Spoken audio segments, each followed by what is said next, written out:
we always want to dispel that urban legend that it was built on top of an Indian burial ground. They never say that. That was the trailer before this movie came out, and I thought to myself, oh my God, I cannot wait to see this movie. They're just a great example of why people love this movie, because it's the blend of funny and scary all throughout it. And I'm a sucker for practical monsters, so... Frightful things come in cramped spaces, this time on the Fright Club podcast. Welcome. She is Hope Madden. He's George Wolf. And we're from madwolf.com, and we're talking about closets. Woo! Tight quarters in there, scary things in and around on top. This should be fun, as we have a great special guest to talk about this topic, who kind of inspired this topic, I guess. He did. Yeah, we'll get to that. I want to say thanks to everybody that came out, and we had a great crowd last time that came out for Fright Club Live at Gateway Film Center, where we talked about international folk horror, and we watched a great slice of that on the big screen with November. Yeah, the great Polish black and white gorgeous movie. Very weird one, November is. Katie said that she thought it was a cross between Jarmusch and Lynch, which explains why we love it so much. Yeah, I like that. I'm down. Yeah, that's a great one. Monty had no idea it was happening at any time, but he still enjoyed it. And Michael said it was odd but lovely, and I think all of that sounds right. Yeah, and we also want to finally thank, we've been meaning to do this for a while now and have just forgotten because we do that, but we want to thank David Gutter. He pointed out a few weeks ago that he couldn't find us, he couldn't find Fright Club on Spotify. And we had been on there, but we weren't, and we didn't know that. So there was a little bit of some bookkeeping and email updates that I had to do, but we're back on there. So thank you, because that's a big omission if we're not on Spotify, so we appreciate it. Yeah, we do. Thank you very much for that. And speaking of Dave, a whole other Dave, our friend Phantom Dark Dave, has a new podcast called All Things Dave, and you should check it out. I think he took a break from podcasting, didn't he? Well, he's been on a number of different podcasts, and he has some guests on right now, which are super fun. All right. And we have a nice, we've been teasing an announcement on this for a little while, but we've got a big announcement about a couple of big events that we're going to be co-hosting here at the beginning of next month. We'll get to that toward the end of the podcast, because we want to get to our special guest. This is a guy, a filmmaker that we've been a fan of for a while. We finally got to meet a few years ago at Nightmares Film Festival, which is always good to meet new friends, and we're glad that he is one of them. We welcome from Crazy Little Monster Productions, Timothy Troy. Welcome in. Hi. Thank you for having me on. We had wanted to have you on for a long time, and we were kicking around some different topic options, and then I saw one of your latest Creepy Cuts. So if you don't follow Crazy Little Monsters Productions on YouTube, you should. And they release these very, very short horror films every so often. And one of the more recent ones was called Closet, which is what inspired our podcast. Yeah. The first couple of films that we knew from Tim were Ding Dong, which was great. So fun. And then he went sort of the, you'd call it a sci-fi angle for Abby, the next one, right, Tim? Yeah, I would classify it as a sci-fi thriller, sci-fi horror. Exactly, and that was great. And now they've got these Creepy Cuts. Now, do these come once a month? We're going to do Creepy Cuts once every other month. Every other month. We kind of cheated on the first one and did one every 2 months, but from there forward, they're going once every 2 months. Well, if you make the rules, you're allowed to break them. That's true. We live by that. And they're fun because a couple of them, just a minute long. Yeah, Closet actually I think comes in at 40 seconds or so, plus whatever the YouTube end screens are. So it's very easy to get through quickly. Yeah, and it that's has the whole idea of it. A nice little creepy closet-filled fright at the end, which is so if you haven't checked it out, I encourage that. And now the new one that I just watched the other night is called Empty, and this is back to more of a sci-fi thing. Yeah, we're mainly horror, but every now and then we'll do something that's sci-fi inspired. Empty just premiered on Dust, actually, so it's a nice little feather in our cap. That's the second movie we've had up on Dust. Nice. So we're really excited about it. They've got a really big audience base, so it gets the Crazy Little Monster vibe out to more people. Yeah, that is awesome. I noticed on this one, on Empty, you directed, you did not write it. Is that how it usually goes, or do you write some as well? I write some of them. I usually prefer to have somebody else write the scripts, I usually prefer to direct movies from another script. Okay. Because I like having somebody else that's intimately involved in the story. If you're writing and directing, you are really the only person that is that involved with this story.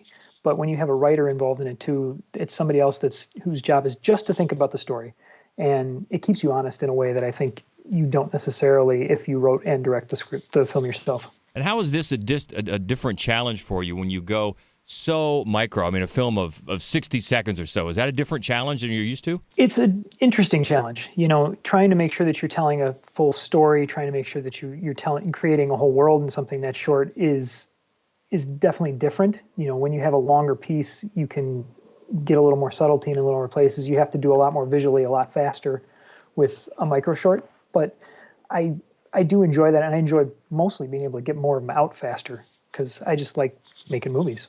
Well yeah, said. they're so fun. They're so fun. Yeah, again, it's Crazy Little Monster Productions and Creepy Cuts. By all means, check them out. So one of them, as Hope said, was Closets. So that inspired this because right away, I think you, as you do, you had an instant 5 or 6 to think about Closets, and we started moving on that right away. Yeah, we did, and luckily Tim was more than happy to jump in on those options. He has some great options himself.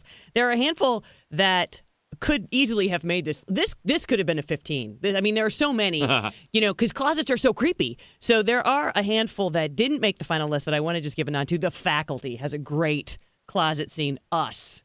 Oh, yeah, Us. And that's an important moment. Yeah, it's a great closet scene. Your Next does. Annabelle Creation does. The Sixth Sense does. And both The Grudge and Ju-on The Grudge. All great, creepy closet scenes, but not creepy enough to make the list. But not creepy enough. All right, we've got a great list, and we have a lot of overlap, but not complete overlap, right, which is good. So great minds are sometimes thinking alike and sometimes not. But you know what? That's one of the things I really like, too, about Tim, not only as a filmmaker, but Tim, I always like to hear your take on movies, especially the times when we disagree, because you're very well informed, and even if I don't agree about liking or not liking a movie, you've always got a good argument. Well, that's very nice of you to say. Thank you. And I would say that feeling is completely mutual because I always respect what you have to say. Again, even if we're not on the same page, Hope might kick me off the podcast right now, but I'm not a Texas Chainsaw fan. So. Yeah, that's a big one. That's a big one. Where Hope is concerned. No, that's all right. That is all right. So, we've got 5 and you've got 5, right? Mm-hmm. So we're gonna let Tim kick it off with one from looks like it's from 2005, correct? Oh, and I like this one too. I know you do. Yeah, I'm going with the Amityville Horror, which it's a really great closet scene.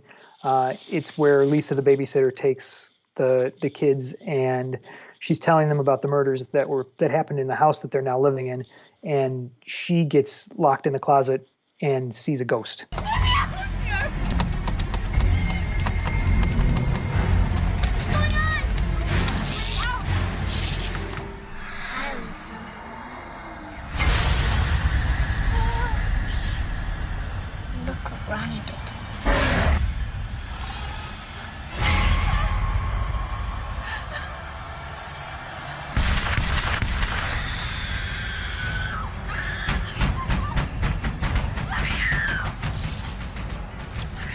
I've always had a soft spot for this film.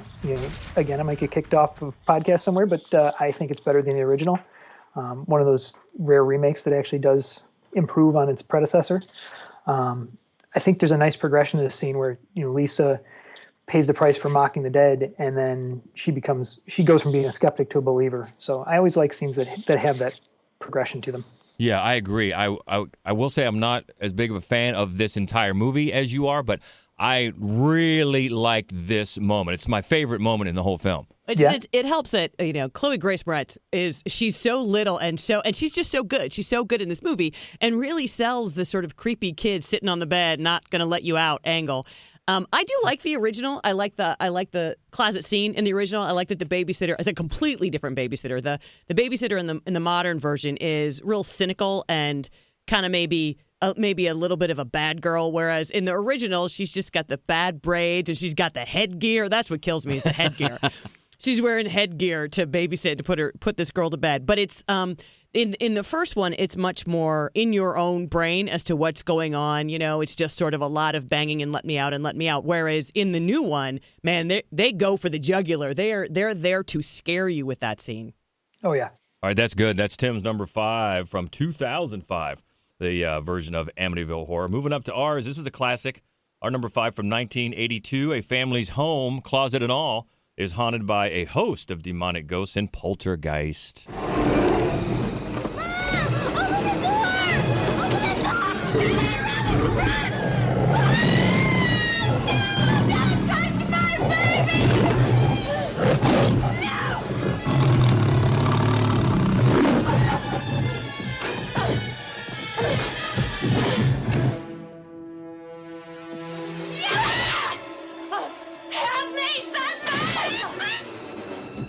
There are actually a number of closet scenes in this movie, and of course there's the one where the big "Murr" comes out of it as they pull people through it. The one for me that I like the best is when only Carol Ann is in her room, and then it starts sucking things toward the closet, and then you see her little body, and she's hanging onto her headboard, and her little feet in pajamas are like out waving behind her like a flag. It's just terrifying. It's the scariest thing. And I know you love this one, Tim, because this was actually your number 2. Yeah, Poltergeist is my favorite all-time horror film. So Wow. there's no way I couldn't have this close to the top. What I love about Poltergeist so much is it takes so many mundane things that people, especially kids, are scared of. There's scary trees and there's thunderstorms, clowns, closets, and they make them so much worse than you could imagine. Anybody who's seen Ding Dong knows that I love when people turn something innocuous into a really scary idea. Yeah. And taking a closet and turning it into a doorway in another dimension, that's Poltergeist doing that to a T. Yeah, and apparently that scene, Hope, that you're talking about, that closet scene, was the one during the entire production that scared little Heather O'Rourke. Wow. Yeah, and Steven Spielberg had to shut things down and just calm her down. That one really freaked her out. And we can't, well, 2 things to mention with Poltergeist. It contains a Wilhelm scream. So I'm always up for that. And every time we talk about Poltergeist, we always want to dispel that urban legend that it was built on top of an Indian burial ground. They never say that. It was not. That's not until the sequel, right? I don't know that they ever say that. Well, they don't in the some first of that one. in the sequel. In the sequel, they might. Yeah, they I don't think in so. this one, for sure. But they just didn't move the bodies. Yeah. That's right. Not Indian burial ground. So that's a classic. That's number 5. And Tim's number 2, Poltergeist from 1982. So we're going back to Tim for his number 4, and this is from 1985. Yeah, my number 4 is House.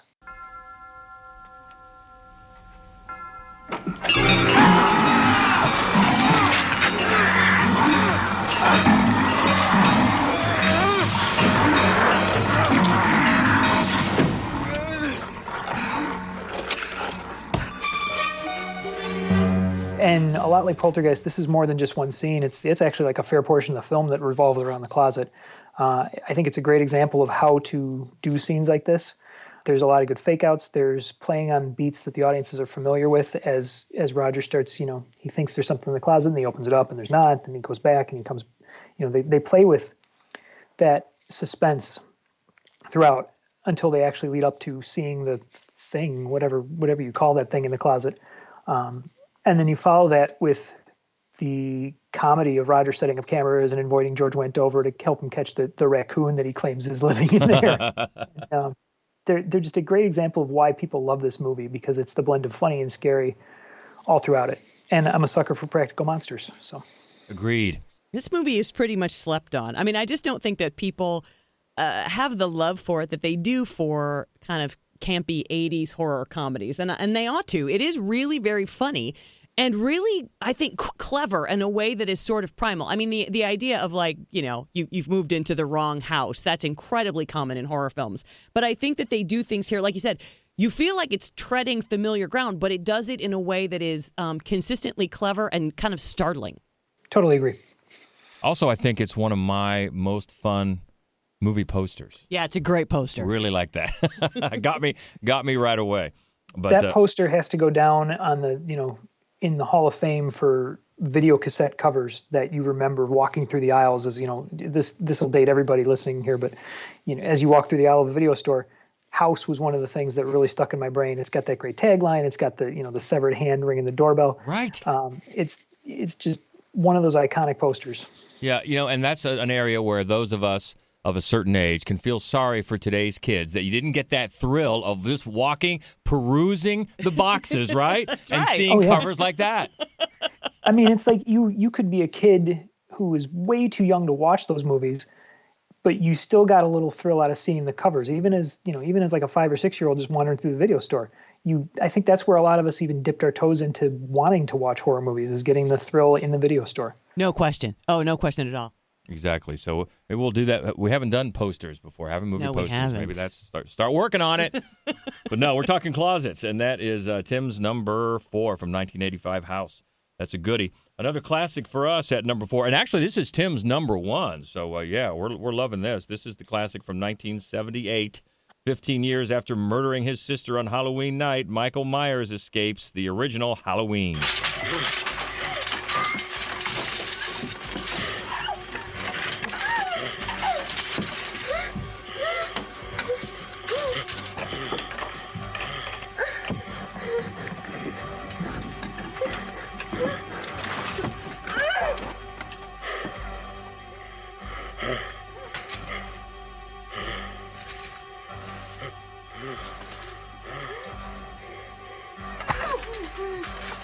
So for me, there's no comparing closet scenes to this. It's the most iconic closet scene in horror history for me. It's got the first of the big 3 slashers, and it's got the ultimate final girl in it, Jamie Lee Curtis, and it's just a downright scary scene. You know, she's trapped in there. She's terrified. Jamie Lee Curtis gives a fantastic performance selling all that. John Carpenter holds the suspense as long as he can, and then he ratchets it up as Michael Myers breaks through. And in perfect final girl fashion, Laurie Strode uses her environment to get herself out of the problem when she grabs the coat hook and uses it as a weapon to defend herself. It's got everything you could ask for me. Yeah, that's exactly right. I love the fact that as the final girl, she's problem solving, she's working through it, and yeah, finding a way to buy some more time with that coat hanger. I also love the sound. I love the sound design in this because of the clankety clank of the wire hangers and the breathing and of course her sort of whimpering. I think that the sound design is very creepy and close and claustrophobic. And then the way that the kind of light comes through the slats and the louvered doors. I mean, it's very, it's very Carpenter. It's just incredibly well shot. It's shot well from within the closet to give you that sense of cramped space. Yep. Yeah, it's great. And then, when he sticks his head in, just that lifeless mask is, it's just it's one of the great scenes. I'm glad that you had it at number 1 because somebody needs to, and I knew I was going to get in trouble that I don't. Yeah, and he does a great job. Carpenter does a great job of pulling us in there into the closet with her and really making it, the tight, cramped space is one thing, but then the fact that he's going to come in there, it. And good point about the lighting as well and the sound. And you hear a little bit of when it goes in his eye, a little bit of squish. Yes. Which is important. That is a classic. And really just part of an entire segment of the chase between the two of them. That's the iconic closet scene. And that's why it's Tim's number 1 and our number 4. So Hope found, 3 others better than this. Well. Let's see. All right. So let's go to... that sounds like a challenge, George. So are we going back to... Oh, no, our number 3 is the same. Is that right? Okay. We're number 3. We're thinking alike on this one. And this is from 2002, a journalist investigating a mysterious videotape in the ring. She was close with you. And Aiden. She confided in you. Yeah, but she never said anything. Nothing that would explain what happened. You could find out. It's what you do, isn't it? Ask questions. Rachel, please. I saw her face. It's a funny thing. We talked about this for the longest time after this movie came out. I think it was a month later that I realized it wasn't rated R. I couldn't get over that. I thought, what? No, that's definitely a scary movie. Children should not be allowed to see this movie. The Ring was so scary. And the first moment that was really, truly just sort of jaw-droppingly terrifying was that image of Amber Tamblyn in the closet. And Naomi Watts and her sister are talking in the kitchen, and the mom is just, I saw her face. And then just for a split second, so did we. And oh my God, that moment was so scary. That's the first time we see the results of Samara's attacking, right? Mm-hmm. Yeah. I think that's part of what makes it so effective is that they've only talked about it. They've only, built up this myth until that point. And it's just a fantastic reveal. And it's all the better because, you're talking about the conversation that Naomi Watts and her sister are having. And it's so different in location and tone. Yeah. The still conversation in the kitchen that's, and then you cut to what is essentially just a big jump scare. But that's what makes it work so well. Yeah, and it works as a fantastic jump scare as well. Yeah, the whiplash tone, because they're talking about, it's very solemn, it's very quiet, and then she just lowers the boom. I saw her face. Ugh! Yeah, it's so effective. In researching a little bit on this, I found one internet comment about it that said, yeah, they did a good job, but I think it's only fair they pay my therapy bills because of that scene. So, whoever that commenter was, I think that's about right. And then, as shocking as it is, it's gone so fast, you want to see it again. And so, of course, they give you it again later, but they make you wait, and it's always in the back of your mind through the rest of that movie, I think. Yeah, it's one of those things, and then there's so many things about this movie that work really well. As you've always said, the videotape itself, the images on the videotape are very creepy, and that's necessary. But I think there's an image, like in the back of the audience's head, when she agrees to dig into this, and then she exposes her own son to this, like, we know what the end result really is, and we're thinking, I think you've made a bad decision. Like, don't risk this. What did you see that face? Right. It's kind of like a Hitchcock bomb in that respect, right? Like, right. It's under the table. But the people sitting at the table don't know. It's just the audience that knows. That's a good point. And apparently, I haven't tried this, but apparently I found that if you play the movie frame by frame, the exact moment when Katie is scared to death at the beginning, they show you all the images that appear on the video very quickly if you go frame by frame. Oh, ho. I've not tried that either. Oh. Sounds like a date night. I don't know. Yeah, but that's a good one. It's so quick. It's such a jolt, but man, you remember it pretty much forever, as we have from 2002, The Ring. Number 3 on our closets in horror movies. So we're going up to number 2. Oh, we talked about Tim's number 2. That was our number 5, Poltergeist, right? Yep. Right, so we're going to our number 2, and this is from 2013. Another one of our favorites, obviously. Our number 2 from 1976, a shy, friendless teenage girl sheltered by her domineering religious mother unleashes her powers in Carrie. Oh, Mom! Oh, don't lie to me, Carrietta. Don't you know by now I can see inside you? I can see the sin as surely as God can. We'll pray. No! We'll pray, woman. No! Pray to Jesus for our lost sinning souls. God visited the curse. This was the... I believe this was the second curse. And this was a cursed childbearing. Let me draw both pain, sweat, and blood. Genesis 3:16. The first closet scene in Carrie is the first time that we get a real sense of what is up. Like how horrible Carrie White's life is and how horrible her mom is. And Piper Laurie, of course, just gloriously over the top. She's so great in this whole movie. And when she just keeps reading from the Bible and you're like, where is this going to go? Where's this going to go? And also Sissy Spacek is just... she's so shell-shocked as a human being, and it's hard to accept her as a character until this scene is when you think, no, she's a very fucked up human being, and this is why. But then once she puts her in that closet to reflect on her own sin, of course her own sin is just having started her period, which is not a sin at all. It sucks, but she didn't do anything wrong. And then she's stuck in this closet with just the most grotesque and horrifying crucifix ever. And she's beating on the door, and she wants to come out because because it's a terrifying, but it's in such a different way. I mean, there's nothing spectral dread. There's nothing other dimensional. It's just her life in that closet, and for me, that's just really, it's a powerful film. It's a powerful scene, but it also, I think, clarifies these two characters so beautifully. I would agree completely with that.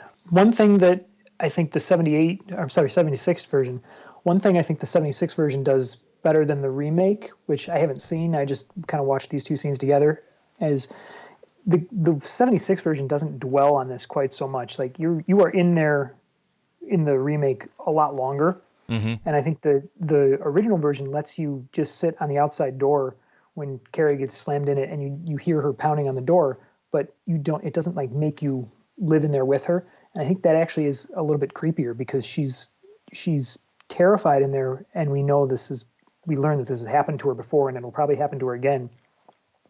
But you're allowed to imagine what's going on in there more, and knowing that what this story is, that after you've seen it a couple of times, that there might be some telekinesis or something going on in there that's going on in her head.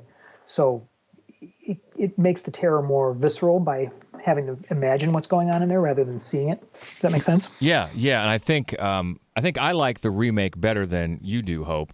But I agree with that. And I also like in the original here, for me, there was more of a build-up because it's one of the things that Mrs. White talks about, one of her rituals, and she says, go to your closet. And you hear about it, what's in the closet? You go to your closet and repent or whatever she says, and then drags her there, and she's screaming, and no, I didn't do anything. And you're like you said, Hope, you're heartbroken even before you're in there.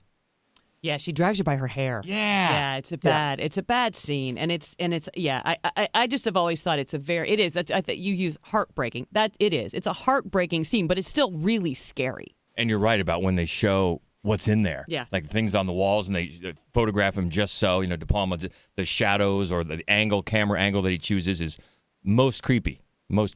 Yeah, because we revisit the closet throughout the film, but it's the first one. And I think you're right, Timothy. It's the slam and just the crying, and she's in there, and you're not really in there with her. So she's alone. Yeah, it's very sad. Yes. Sad and creepy. Creepy in the Closet of Carrie. That's our number 2 from 1976. All right, we talked about Tim's number 1, which is Halloween, right? So we go up to our number 1, and this is from 2013. Oh, this is definitely, we talked about this closet for a while after we first saw this movie. Paranormal investigators Ed and Lorraine Warren work to help a family terrorized by a dark presence in their farmhouse. The original Conjuring.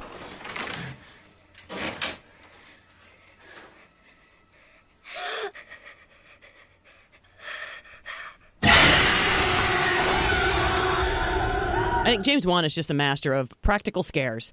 Just old-fashioned boo kind of scares. And this was one that, it's such a misdirection.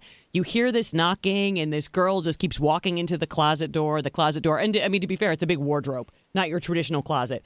And then there's just that. And it's funny, too, that 2 of these have been outright jump scares, which are generally speaking not our favorite. But, man, when they're executed well. Right. And that's what this one is. And I've told this story before where my sister just about ripped the flesh off my arm. I went to see this movie with my sister. I had seen it. She had not yet. And she had both hands wrapped around my arm during this as you knew that the tension was rising and rising. And at that last jump scare moment when you see what's going on with the closet, she about tore my arm apart. Yeah, and as you said, Tim, a little bit ago about practical effects, it's just so much better. I remember thinking about how if they would have tried to do something with CGI for that, it would just have taken so much away from it. Even though you really don't see what's on top of the bureau there very long, boy, it is so effective. And I think the fact that it's practical effects just adds to that. Totally agree. And I hope you got it right. This is a masterclass in how to do a jump scare. And there's nothing wrong with jump scares. I mean, that's part of why we go to scary movies, right? Like you want that physical thrill sometimes too. You don't get that physical thrill without the buildup of suspense, which they do really, really well in this scene.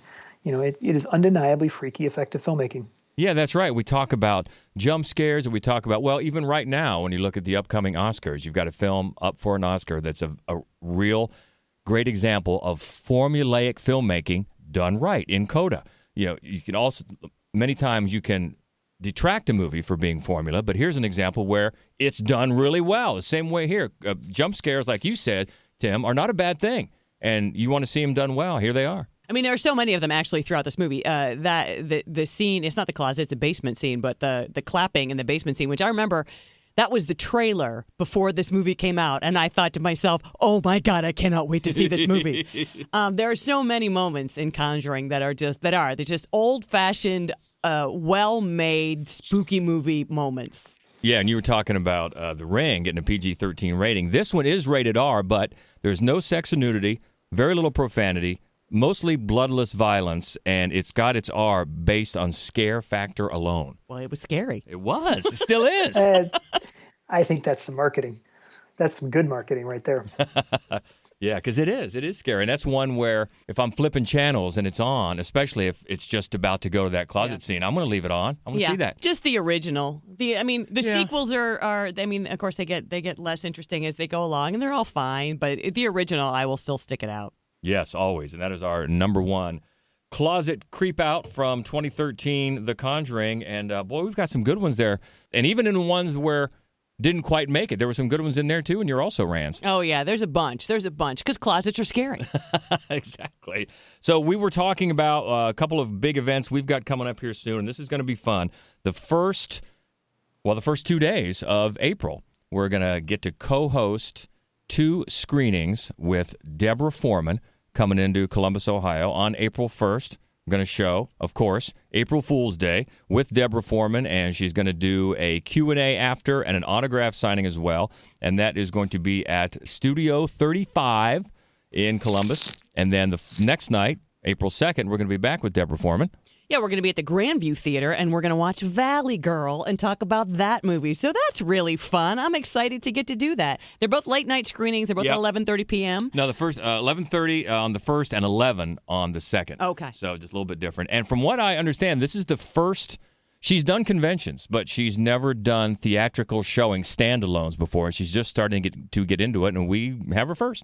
Yeah, I'm excited to do it. I'm excited for both of those. I love both of those movies. But even before that, we've got another big event coming up at Gateway Film Center on Wednesday, March 30th. We're going to celebrate somebody having a brand new novel out. That's right. It's me. I do. It's called Roost, and it's a coming-of-age horror novella, and we're going to kind of do a book launch at Gateway, our home away from home, our beloved Gateway Film Center. So come out. I'm going to read some passages from it. You can pick up a copy. I'll sign it. We'll have some beers. It'll be super fun. It will be. Looking forward to that. And we've got all the info there. You can find all the info on these events on our main website, madwolf.com, and our socials, Mad Wolf Columbus on Facebook and Instagram. And you can get us on Twitter at Fright Club Pod. So we mentioned Tim's Crazy Little Monster Productions, but what else you got going? What else you got cooking? Where else can we find you? You can find me on Facebook is usually the easiest way if you just want to get a hold of me. Crazy Little Monster is also up there. I'm always open to have conversations about movies, so hit me up. Yeah, and the new one that just came out is Empty, and that is on Dust. But we can look forward to more of these creepy cuts throughout the months, right? Yeah, the next one will be out end of April. It's called Safe and Sound. And the best way to find all of those is to follow you, to subscribe to your YouTube channel, which is Crazy Little Monster. YouTube/Crazy Little Monster. It's got its own name up there. So, are you going to tell us what inspired that name? The name is inspired by my dog, actually. We called her the Crazy Little Monster for years before I started, making the short films. And my buddy Dan, who edits everything and has written a couple of films for us too, he was like, "Well, what are you going to call this production company? We got to put something on the title of this movie." I was like, "All right, we'll call it Crazy Little Monster because that's what we call the dog." That's awesome. Well, they're always fun. I always love when you put up a new one. Even 60 seconds worth, they give you a nice fright, a nice scare at the end, so definitely check them out. We can't thank you enough, Tim. I know we've been trying to get you on here for a while, so it was a kick. We always appreciate your input and some good choices on these closets. Thank you very much. It was a pleasure to be here. I was happy we got to do it. Me too. Yay! All right, so check Tim out at Crazy Little Monster, and check us out if you can. Keep in touch if you can. We always love to keep the conversation going. And until next time, she is Hope Madden. He's George Wolf. And this is the Fright Club Podcast. Take us out, Tim. Stay frightful, my friends. I used to hear Elvira say it. Yeah.